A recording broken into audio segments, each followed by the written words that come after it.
Okay, hello everybody. Once again, I'm going to talk to you some more about the millennial reign.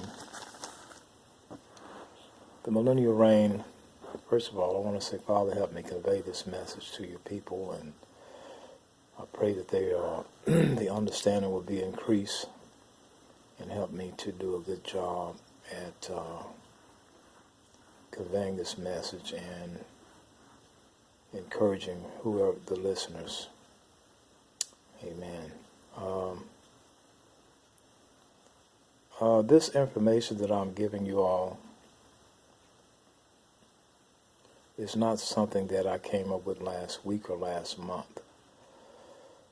This has been over the course of 30, 40 years, okay? And I guess I'm kind of like the oyster.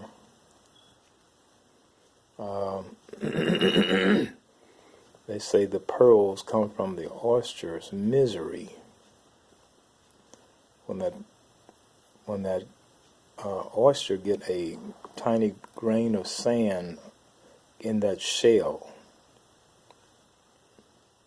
a tiny grain of sand in that shell, and over time, his mucus and his body fluids create a beautiful pearl out of that little sand pebble. And it's very painful. It's very painful to the oyster because it's uncomfortable. But what is produced out of his pain and misery from that grain of sand being in that shell with him is a pearl. So I guess in that sense I'm like the oyster because these revelations came, most of them came through a lot of misery, man. During this time I was having problems. I mean, it's just like anybody else, I guess, but I mean, and I'm not complaining. Paul talked about the things he had to endure, so he wasn't complaining, but he was just making a statement, just simply saying, hey, this is what, he talked about him being shipwrecked and beaten and starved and had to suffer cold and snake bitten, and, he talked about those things.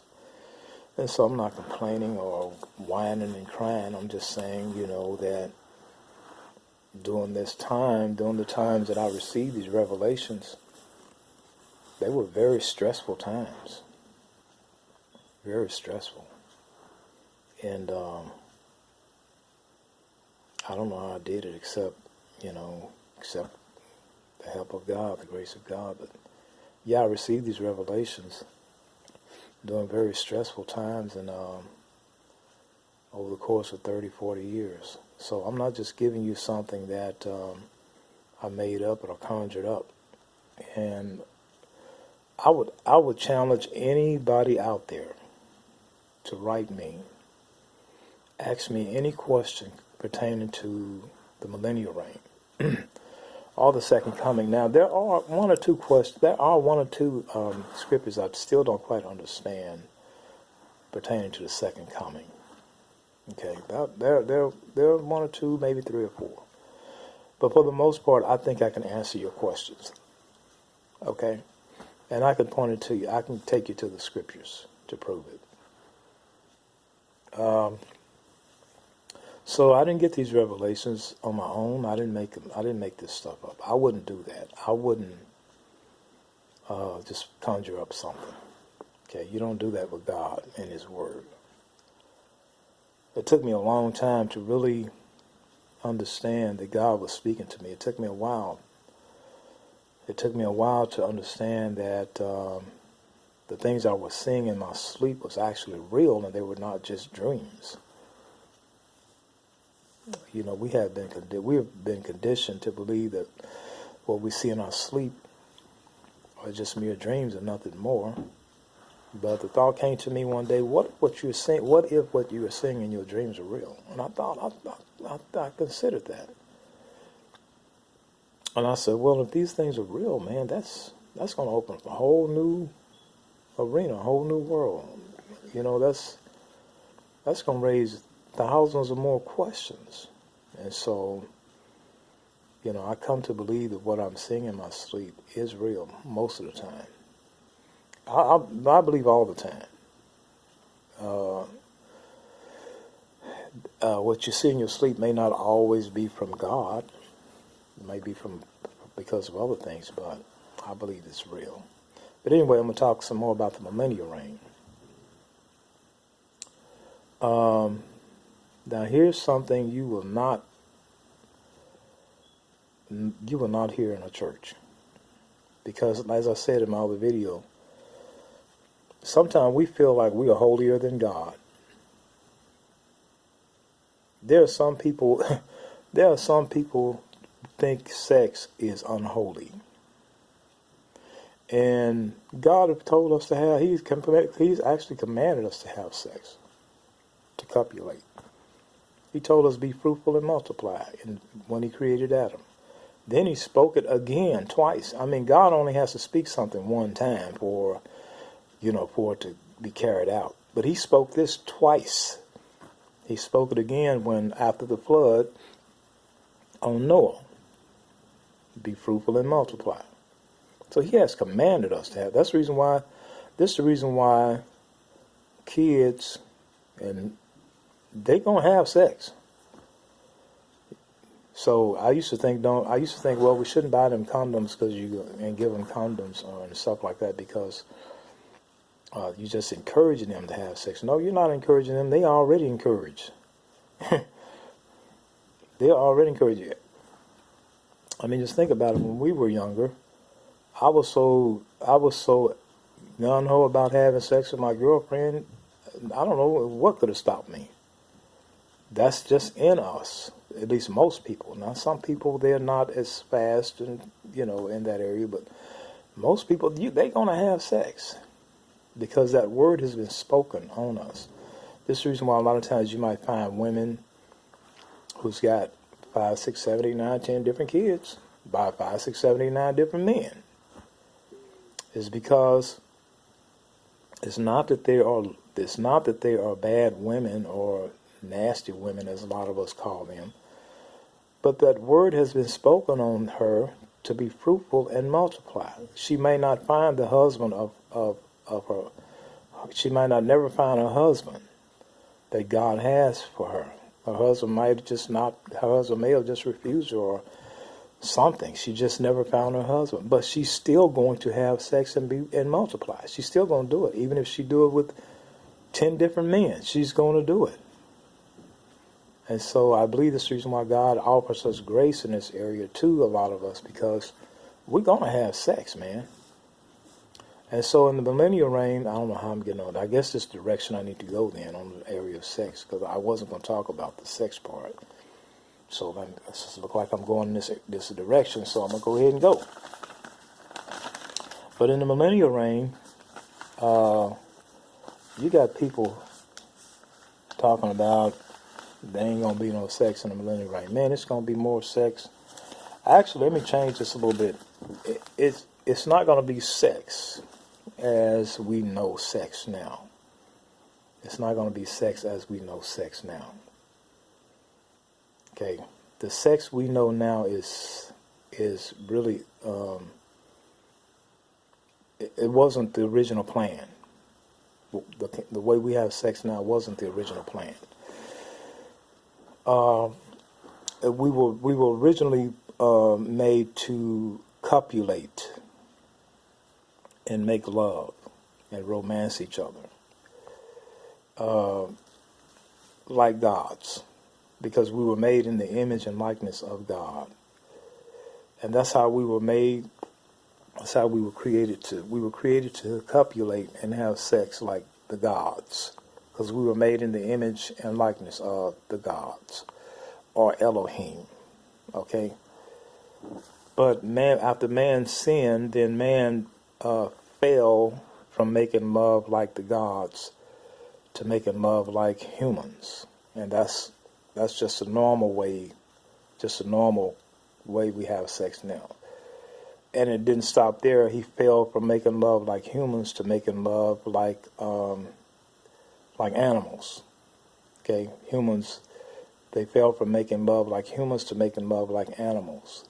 And what I mean by that is now you can just catch a person in a vacant building or back alley and just have sex with them back there, just like animals. In an old car, out in a field, or anywhere, just like animals, And that's not what God intended. And then it even got worse than that. They fell from making love like animals to making love, well, I'll just say they, I said we, as a race, as a humanity. We fell from making love like animals to making love like demons. And how we do that is we copulate with the same sex. That's demons copulate with the same sex. And we copulate with animals, okay? And people copulate with demons. So we fell from making love like the gods to making love like humans to making love like, I won't say making love, I say having sex. Having sex like animals and to having sex like demons. From gods to humans to animals to demons.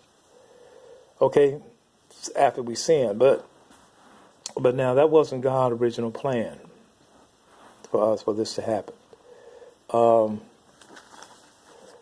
There will be lots of sex in the millennial reign. Lots, because right now we are restrained, and for good reason. We are restrained because if we weren't restrained here in this world, we would destroy ourselves. Okay, we would destroy ourselves. The reason why about the God said thou shalt not commit adultery is because there has to be order. Okay, in this world, because the heart of man is disorderly. The heart of man, the mind of man is disorderly, and we would just destroy ourselves with that. All those commandments that God gave us, if we were not restrained by those commandments, we would destroy ourselves. Okay? I mean, just think about it. We would. But now in the millennial reign, as I said earlier, once you get in the millennial reign and in heaven, you are not under any laws. No laws. Okay? You will not be governed by any laws. None. Not judicial laws, not even spiritual laws. Well, maybe I should say spiritual laws. But the Ten Commandments, you will not be governed by the Ten Commandments. You will not be governed by biological laws, any type of physical laws. None of those. Let me give you a good example here. You will have a new glorified body which cannot be destroyed. The wages of sin is what? Death. When you sin, you come under death. And you die. Not unless you're under the blood of Christ and you're in Christ.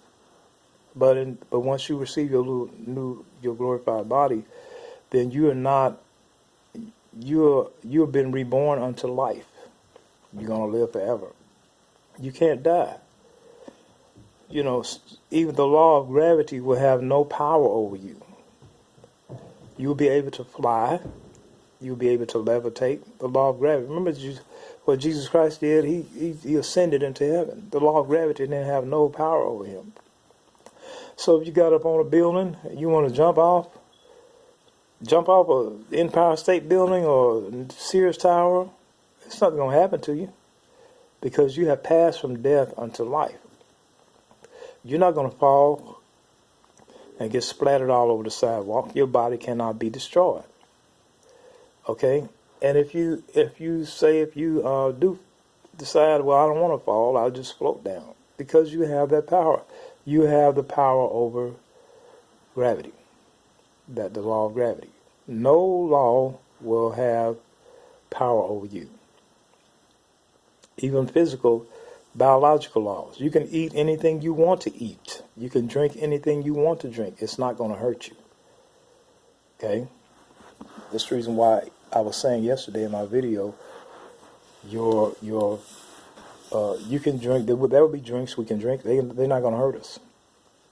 Okay, the reason why people end up going to hell because of sin is because they destroy their own self with drugs, alcohol, and whatnot. Our bodies cannot handle that stuff.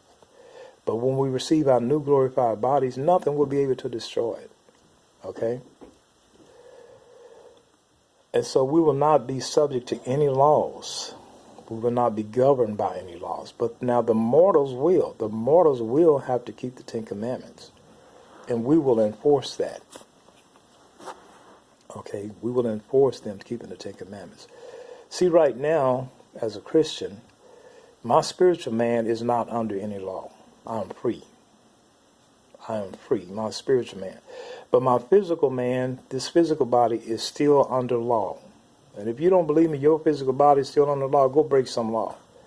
You see you're going to come under punishment. Your physical man is going to come under punishment, not your spiritual man.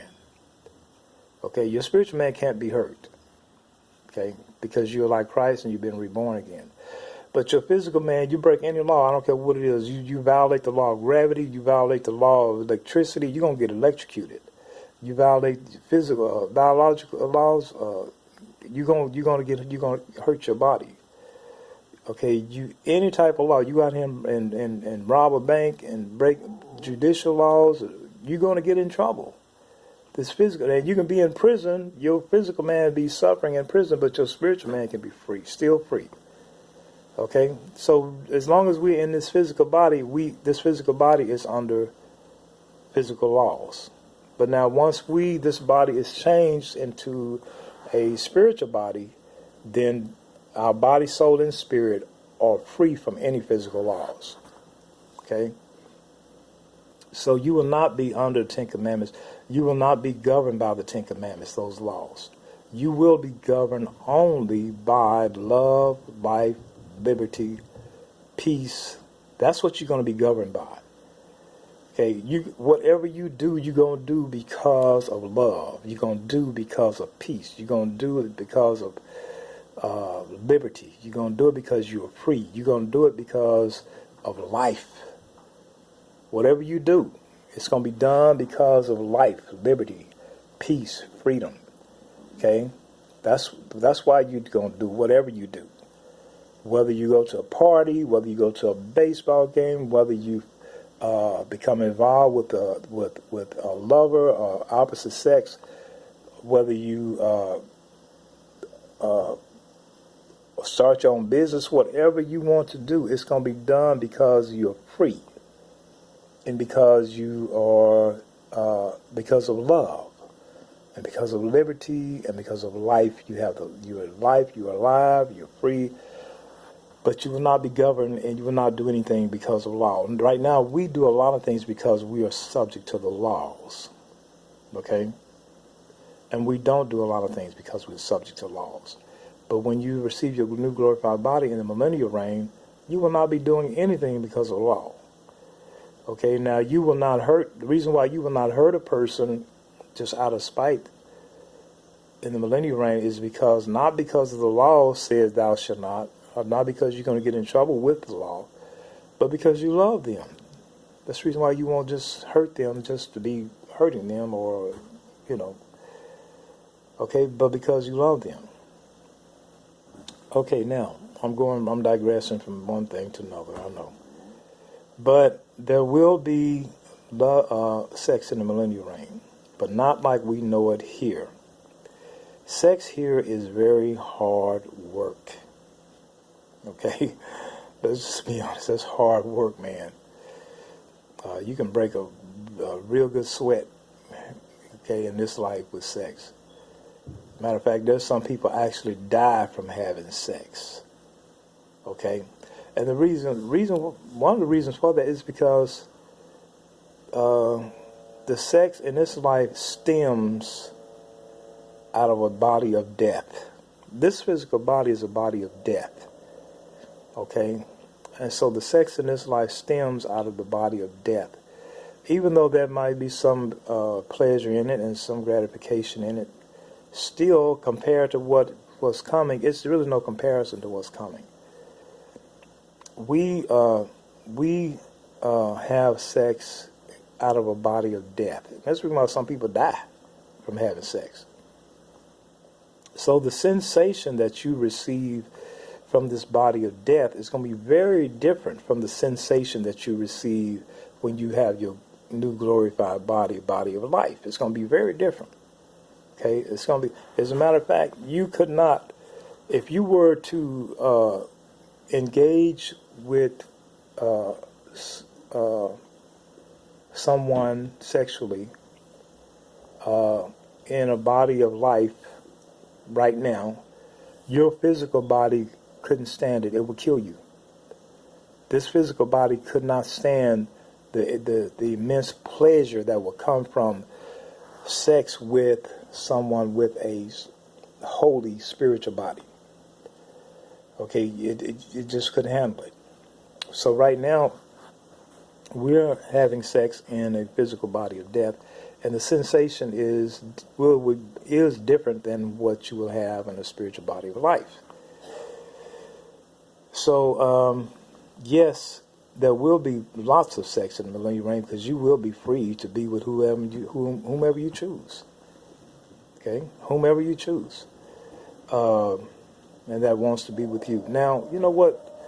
I remember years ago when God started showing me this, I could not believe this because I was like, man, I have never been taught this, and sex is a sin. Sex is not a sin. Remember what I said yesterday. If you want to understand the end, you got to understand the beginning.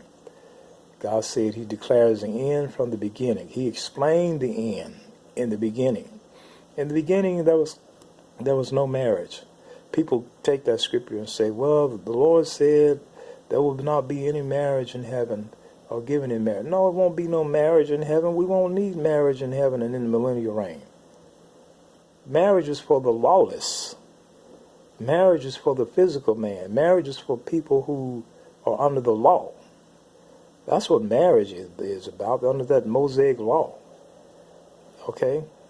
But before then, people just came together. Solomon told us to look at and study the animal kingdom. You can learn a lot from the animal kingdom. That's what Solomon, he said, look at and study from the animal kingdom. Okay, he talked about the badger. He talked about the ant. He talked about different types of animals, how they do things. Well, we look at the animal kingdom and we can see animals don't marry. They just come together. They just come together. And that's the way it was meant to be when God created Adam and Eve. They just came together. There was no marriage. And you just find the person that you like, and she like you, or he like you, and that's it. Okay, now, there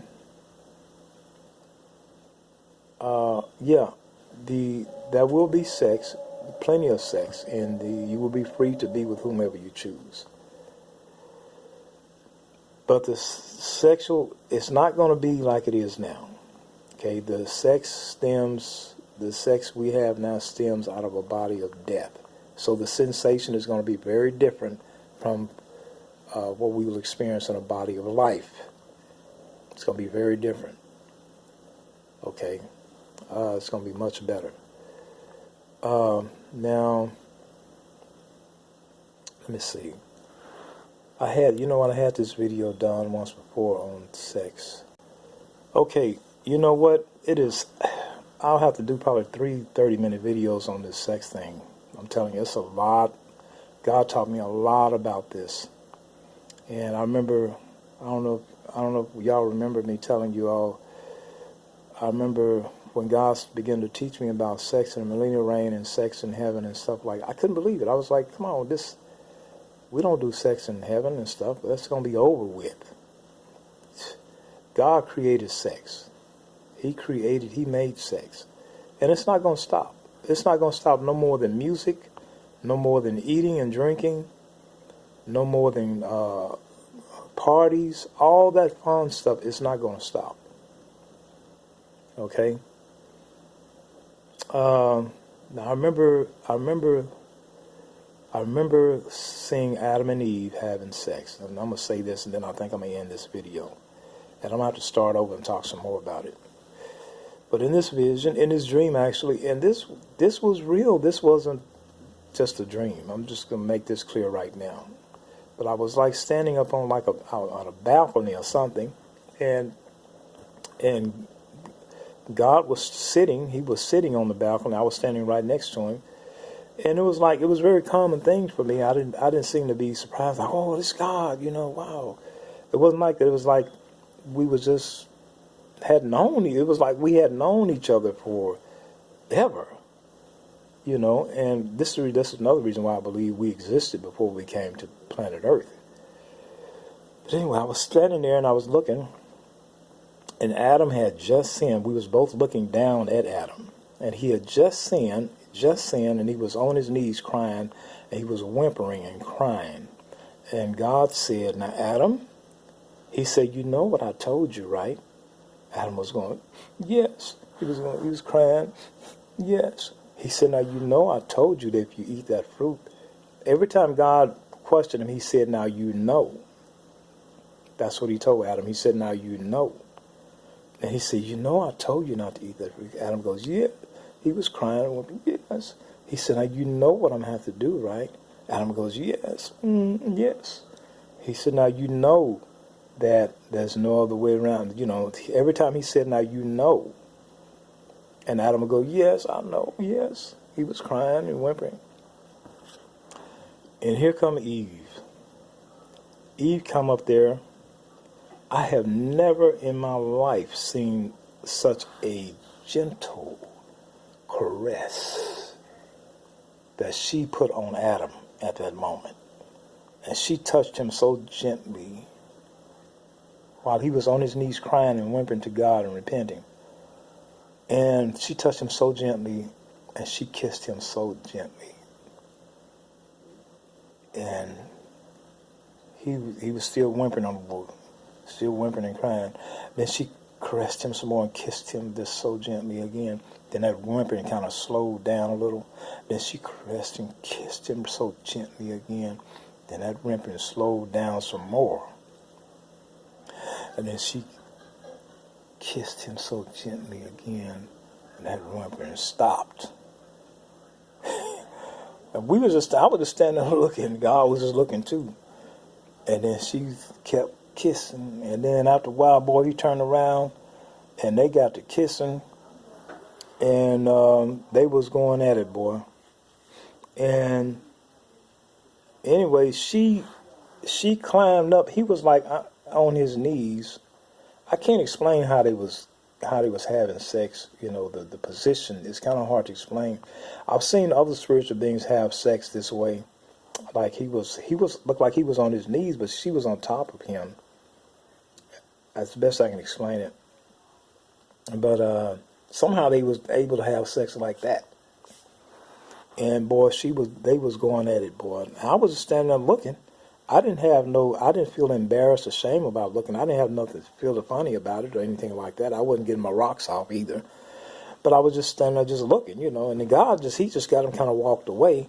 But I sit there and I was looking a little more. I just watched them have sex. And as they was going at it, Eve climaxed. And she screamed, and her scream could have been heard a mile. I'm telling you, boy, she screamed. And then after she finished, then it looked like they changed some kind of position. I wish I could describe what they did. And she began to do him. Okay, she began to do him. And, I mean, these guys had a lot of energy, to just stop and immediately go back. But, I mean, they were just created, so they had all the energy they wanted. They probably, I don't know, they might have probably went 4 or 5 times after that. I don't know. But that's what I saw. Okay, they were engaging in sex. And so the sex in the new body, in the millennial reign, will be very different from what it is now. As a matter of fact, I don't even like calling it sex in the millennial reign. It's more like lovemaking and romance. Okay, sex is physical and mostly physical. The romantic part of copulation is mostly from the soul. And the lovemaking is part of the spiritual. man, or the spirit, because we are body, soul, and spirit. And when we copulate and come together, we will come together, body, soul, and spirit. And the body the physical body has more to do with the sexual part of the physical sensation. The soulish part has more to do with the romance. Okay, the romance. And I'm going to explain a little bit about the romance and the physical part. And then the third part is the spiritual man. That's the part we don't know much about. Okay, I'm gonna talk on that. We know about the physical part, the sexual part. We do that all the time, the physical sensation. But as I said, it's not going to be the same physical sensation in the millennial reign as it is now. But yet we know about the physical part because we concentrate more on the physical part than we do any other part. The romantic part, we do a little bit of that. Okay, now, I'm gonna tell you what that consists of in the next video. But the spiritual part, we don't know anything about that. We know very little. Some people might reach that plateau in the spiritual. Okay, so I'm gonna talk a little bit about that in my next video. All right, we're gonna talk about the millennial reign, and I'm gonna help you understand what to expect in the millennial reign. I don't believe it's far from us, y'all. I believe this thing is going to take off really soon and really fast. So hopefully, I pray to God we all be ready. I know I've been tried and tested to my very tip the end of my fingers, man. And I'm just praying God will show us mercy and get us through this until the very end. So I'm gonna talk some more about love making, romance in the millennial reign. When I started this video,